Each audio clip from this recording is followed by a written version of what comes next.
Hi, this is Pradeep Kulkarni for P2G channel. In this channel, I provide knowledge about the banking through my video lectures. And in today's video, let's discuss something about the historical perspective of Indian banking. Okay, and in this Indian banking historical preview, if we want to go back, this first question comes: where from the word bank is there? And this bank word came from a original word, French word banque, banque, and also a old Italian word banca, which means a table, and old High German bank, a bench or counter. This is the origin. And as far as in India concerned, the word banking may not be there, but in India, banking activities are traced back right in Vedic period. During even the Chanakya's period, the banking was at its peak. Means the terms such as interest, pledge, rate of interest, deposit, all these words are already there manuscripted in various Vedas parts and Upanishads part. So means in India banking was there, but not this modern banking. The modern banking in world started from 1157, that is a Bank of Venice, and thereafter Bank of Barcelona in 1401, then Bank of Geneva in 1407, Bank of England in 1694. This is what is the background of banking. And joint stock commercial banking, which we are seeing now, the beginning is traced in 1833. Okay, and as you know that in India it started only in 17th century. Okay, Bank of Hindustan was the first bank in India that was established during 1770. Okay, and it ran only for 1800 up to 1832, very short lived, because Britishers have not approved the establishment of that bank. But thereafter, Britishers for their own purpose established a bank called as Bank of Calcutta. Bank of Calcutta. And this Bank of Calcutta got established on 2nd June 1806. It is the first presidency bank.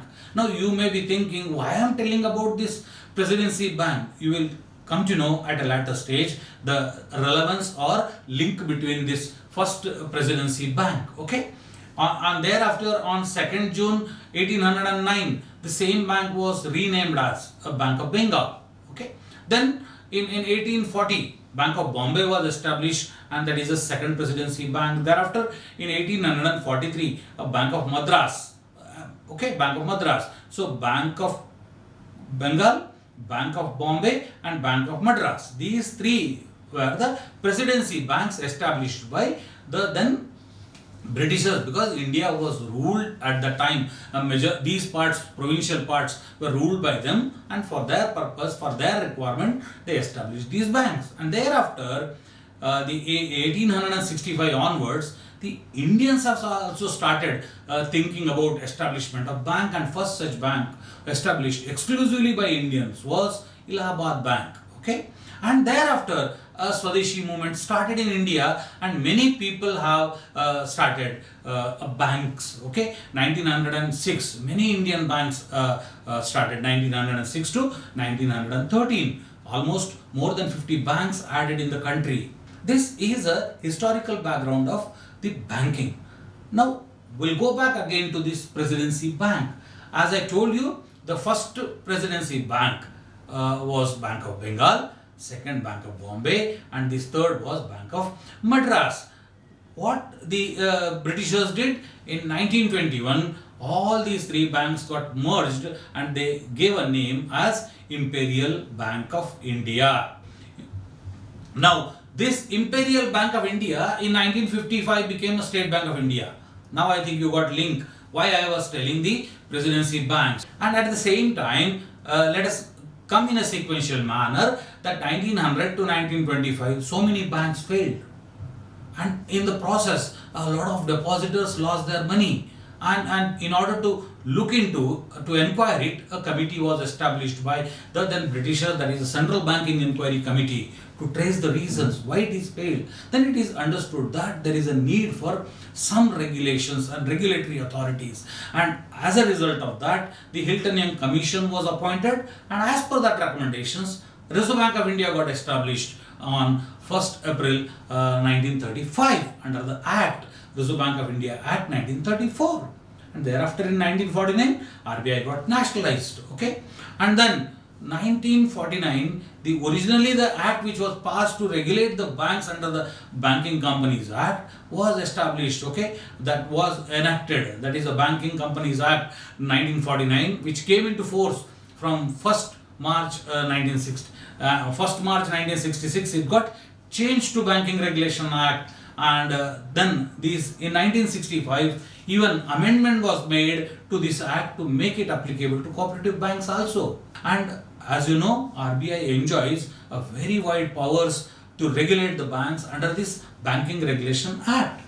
And as I told you, on 1st July 1955, the Imperial Bank of India was rechristened, renamed as State Bank of India.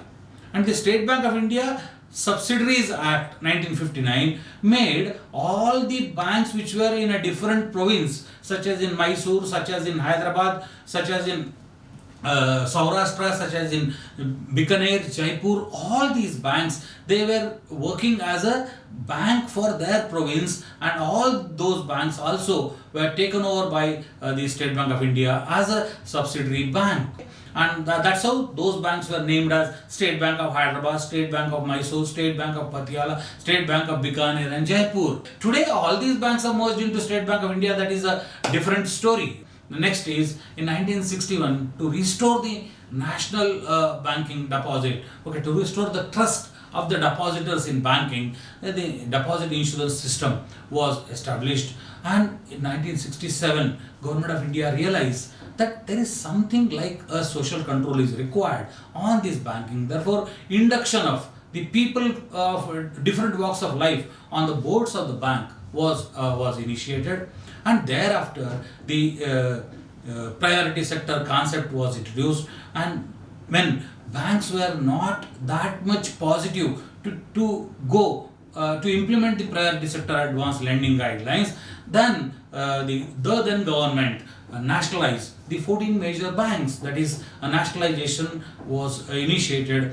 under the Banking Companies Acquisition and Transfer of Undertaking Act, and many banks, 14 banks, got nationalized on 19th July 1969. The criteria was very simple, that a bank which was having at that time rupee deposit 50 crores or above was nationalized. Okay, and thereafter in 1971 the Credit Guarantee Corporation was also established to protect the banks in case there is a default by the small borrowers or this directed lending. This corporation can provide a guarantee to the banks. And in 1972, the differential rate of interest scheme was initiated.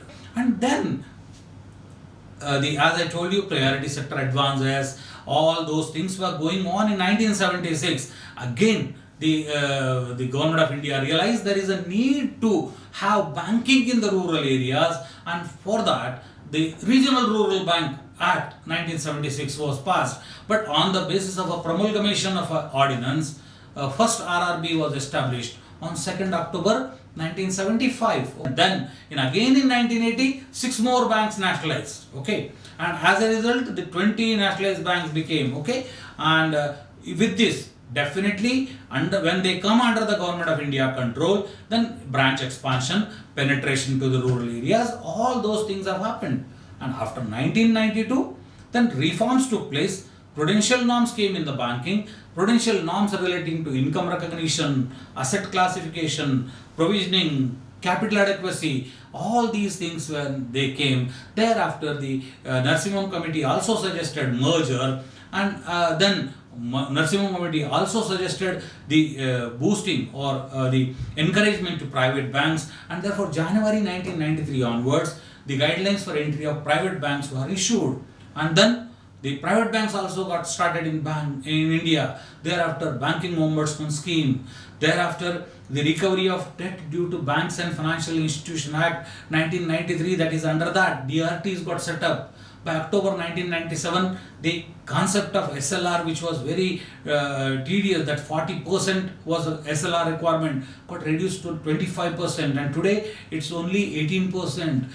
MPBF concept which was there, that is MPBF means maximum permissible bank finance, that is phased out. Okay, interest rates on advances are deregulated, interest rates on deposits deregulated, and by June 2003 CRR was reduced. CRR means cash reserve ratio, reduced to 4.5%, which in between it was increased to 9%, but now it is 3% only. Then capital adequacy norms are also introduced. Then BCSBI was set up. Then FDI limit increased in private banks from to 74%. That okay, FDI limit in private banks 74% and state-owned banks 20%. KYC AML guidelines issued. Basel II, Basel III norms introduced. Risk-based supervision initiated.